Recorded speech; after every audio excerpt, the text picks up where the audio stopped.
La gloire est déjà là pour les 15 finalistes. Éric Bucher, capitaine, 3e ligne. Roger Charpentier, pilier droit. Félix Dédier, pilier gauche. Herrero, talonneur. Tony Catoni, 2e ligne. Jean-Paul Pelux, 2e ligne. Philippe Bucher, 3e ligne. Jean-Charles Orso, 3e ligne centre. Pierre-François Domine-Médé, tiens. Pierre Pédotour, ouverture, tiens. Jean-Luc Bonny, 3/4 centre. Alain Vallée, ailier. Patrick Tortman, 3/4 centre. Jean-Marie, ailier.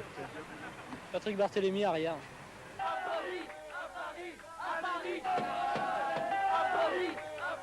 Les Niçois prennent l'habitude de fréquenter le gratin des clubs français, réussissant l'exploit en 1977 d'atteindre la demi-finale du championnat à Lyon contre Béziers. 15-10, les Niçois vont se sublimer 6 ans plus tard, en 1983. Le 28 mars à Narbonne, dernier match de poule, une partie détestable perdue 21-12 par les Niçois, qui termine en 2e position, mais se qualifie malgré tout. En 8e de finale, Nice empoche le billet dès le match aller en s'imposant 47-9 à Lyon contre Bourg-en-Bresse. En ce 18 avril, on ne parle que du héros du jour, Patrick Trotman.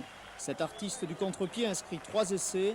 Même scénario au retour, 32-21 pour Nice. On commence à les craindre, ces Niçois.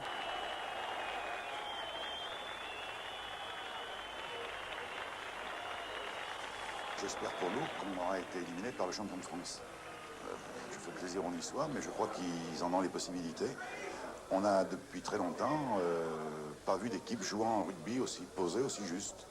Derrière, ils sont très bons devant, donc bravo les Niçois.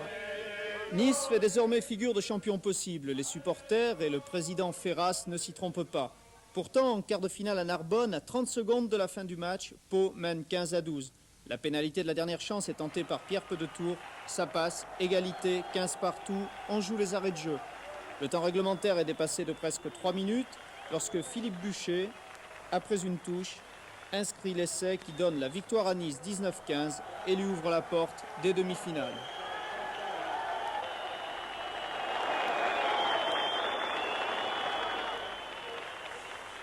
Le Rugby Racing Club de Nice est passé. Ça veut peut-être dire que cette année, les dieux du rugby sont un petit peu avec nous.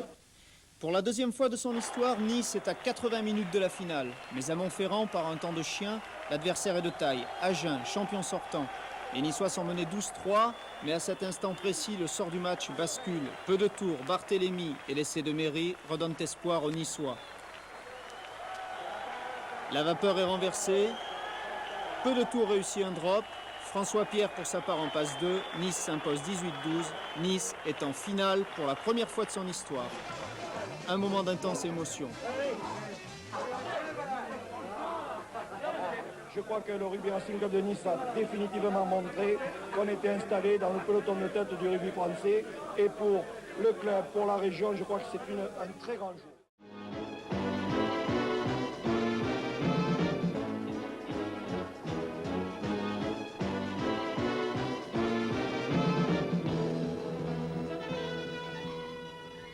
Le Racing Rugby Club de Nice, vice-champion de France de rugby 1983, c'est donc ce titre qui restera dans l'histoire du rugby français, dans l'histoire du rugby français et du rugby niçois. Et nous allons vous proposer donc pendant ce magazine spécial consacré au rugby de revivre un petit peu tout ce qui s'est passé depuis samedi où vous allez le voir, Paris était tout simplement devenu le Paris de Nice.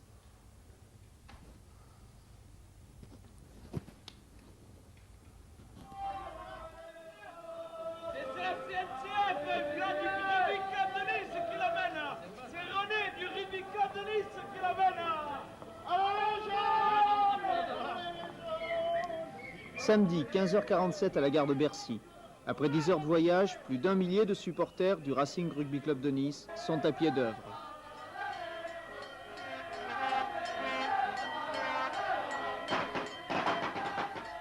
Parmi eux, les 200 jeunes de l'école de rugby qui ne seront pas prêts d'oublier cette journée et l'accueil de la Chamada Nissarde.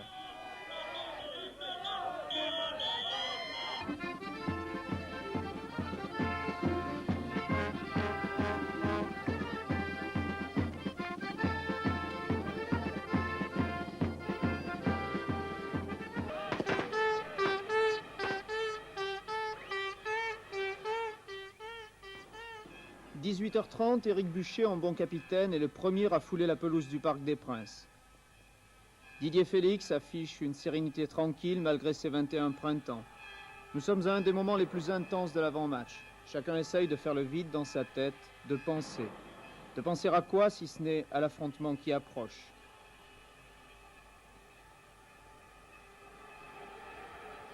Ça y est, Jean-Claude Ballator vient chercher sa troupe pour regagner les vestiaires. 20h28, 45 000 spectateurs, dont 3 000 supporters niçois. 20h29, les fauves sont lâchés. 15 Biterrois pour la passe de 10, 15 Niçois pour un premier bouclier. Des mois et des années de travail pour parvenir à ce jour tant espéré.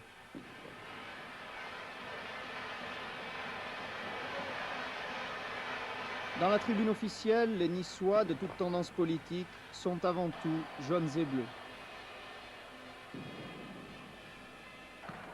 Barthélemy, Vallée, Bonny, Trottmann, Méry, Peu de Tours, Pierre, Philippe et Éric Buchet, Orso, Catoni, Pelou, Charpentier, Herrero, Félix, ils sont prêts. Éric Buchet s'impose à la touche. Relais percutant d'Orso, percé de Trottmann, Vallée inscrit l'essai, refusé. 19e minute, mêlée provoquée par Pelou. Peu de Tours va passer le drop. Nice revient 3-7, rien n'est perdu. Les supporters reprennent courage. 10 minutes à jouer, tout est encore possible, mais les supporters de Béziers envahissent le terrain. La tribune officielle est bien protégée, mais le champ de jeu ne l'est pas. Je crois qu'on nous met de plus en plus des mauvais arbitres et que la fédération, ça devient de plus en plus pourri. En effet, ce ne sont pas tant les supporters qui sont à blâmer, mais bien l'inorganisation de la fédération. L'arbitre et les délégués font poursuivre la mascarade qui va profiter aux Biterrois. Tout un rêve qui prend fin.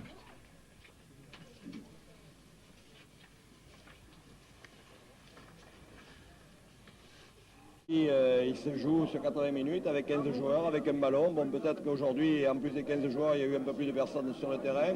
Mais ce n'est quand même pas ça qui a fait perdre Nice. Maintenant, je crois quand même que c'est une belle équipe de Béziers. Hein. Ils sont surprenants par rapport à ce qu'on espérait. On ne les pensait pas aussi puissants et aussi efficaces dans le jeu de mouvement. Il faut un vainqueur et un vaincu. Moi, j'aurais préféré que ce soit l'inverse, je ne vous le cache pas. Pour mes gars, parce que ce sont des types formidables. Des types formidables, c'était bien l'avis des milliers de Niçois rassemblés dimanche à l'aéroport pour les accueillir. Accueillir non pas des battus d'une finale de championnat, mais bien une équipe vice-championne de France. Sur la baie des Anges, on n'est pas prêt d'oublier ce jour de mai 83.